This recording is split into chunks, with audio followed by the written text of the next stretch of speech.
2 men knocked him aside and raced inside. Guys who had been working around the compound in buildings she had never seen the inside of.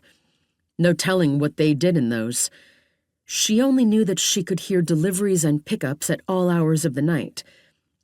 One time, she had even thought she heard a helicopter arrive and depart. Kenna planted her feet and straightened, lifting her chin. "If you let me go, I can make sure Jack stays alive for whatever questions you still need to ask." Benjamin looked at Cart, yet another indication that the big man was the one in charge. Cart motioned with his head. "Go get the Fed, Ben," and dragged her with him. Kenna tried to keep up. She tripped over her other foot and nearly went down, slamming her shoulder against the wall. Men ran in and out of the structure while gunfire continued outside. The building shook and dust rained down from the ceiling. He dragged her past an open door.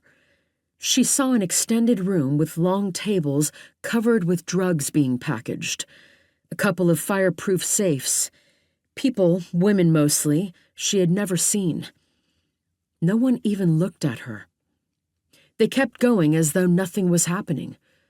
Certainly not a gun battle outside. Men with automatic weapons stood around the edges of the room.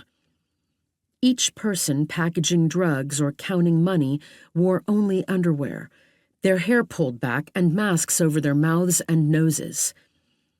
"Is that what Elisa is trying to get in on?" Kenna stumbled but caught herself before she went down. "What other parts of the market have you cornered?"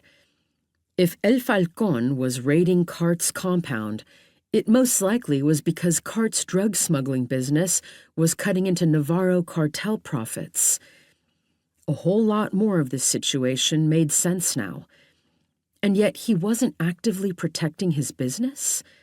Instead, Cart was leaving it to those men and the guys outside.